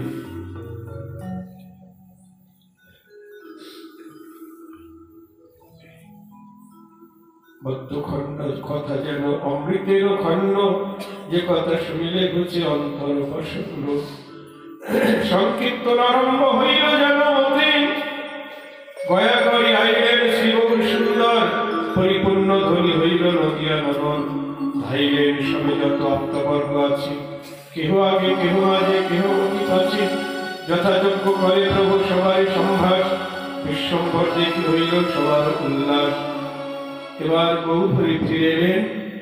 যখন নবদ্বীপে ফিরে এলেন তখন আর পূর্বের নিমাই নাই, এখন নিমাই পণ্ডিত নাই, এখন তিনি ভাবুক প্রেমিক নিমাই।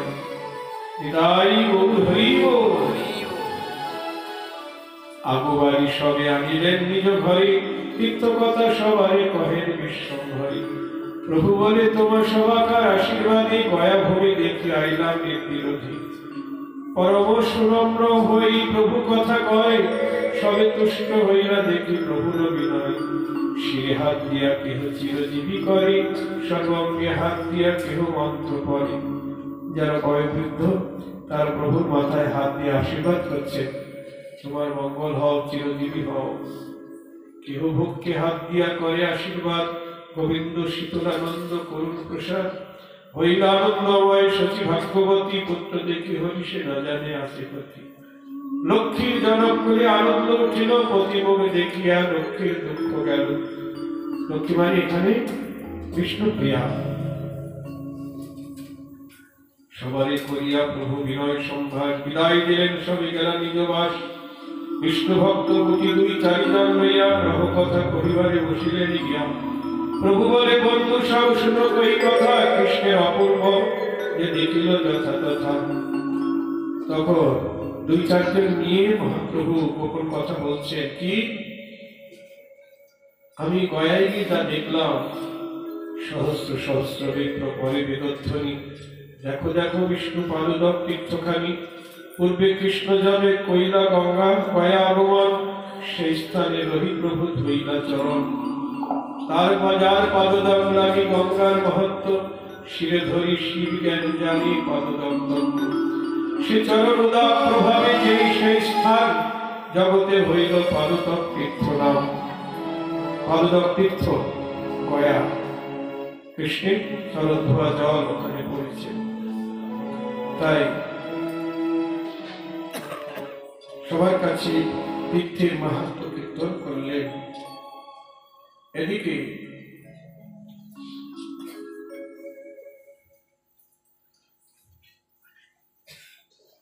পরম অদ্ভুত কথা মহাসম্ভব, নিমাই পণ্ডিত হইলা পরম বৈষ্ণব। গয়া হইতে আইলেন সকল কুশলে, শুনিয়া আমি সম্ভাষিতে গেলাম বিকালে। পরম বিরক্ত রূপ সকল সম্ভাস, তিলার্ধে কৌদত্তে নাহি প্রকাশ। এসে বলছেন নিমাই পণ্ডিতকে দেখলে গেলাম আর উদ্যত্ত নাই, বিদ্যার মরক নাই, বৈষ্ণব হয়ে গেছে।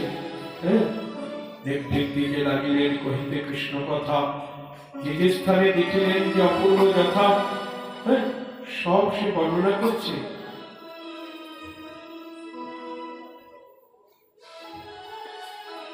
শেষে যে বলিয়া কৃষ্ণ কাঁদিতে লাগিলাম, হেন বুঝি গঙ্গা দেবী আসিয়া মিলিলাম।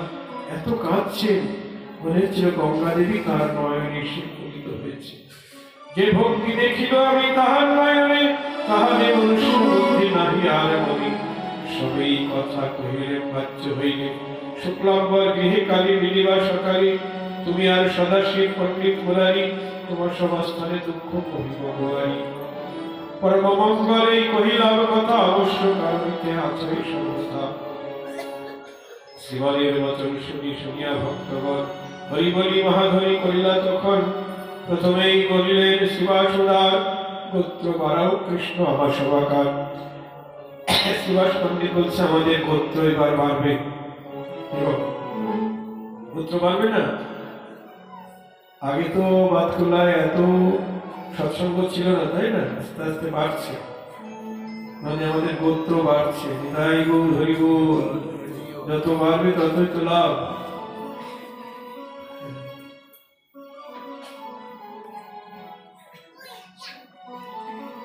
এবার সেবা সঙ্গী আমার মহাপ্রভু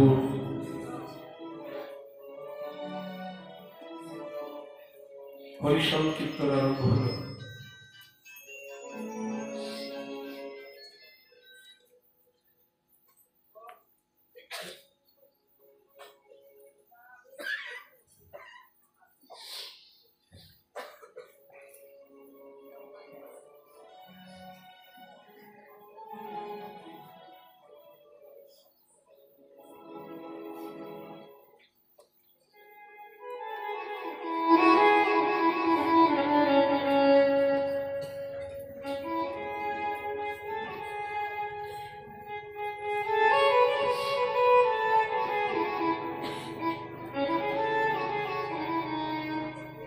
চতুর্দিকে অশ্রুযুক্ত হইল শিষ্যগণ, সদয় হইয়া প্রভু বলেন বচন।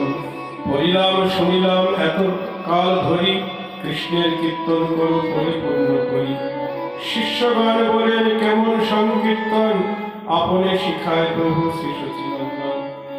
বিদ্যা পাঠ করছেন, শিষ্যদেরকে পড়াচ্ছেন, কিন্তু কৃষ্ণ বিনু আর বাক্য নাশ করে আমার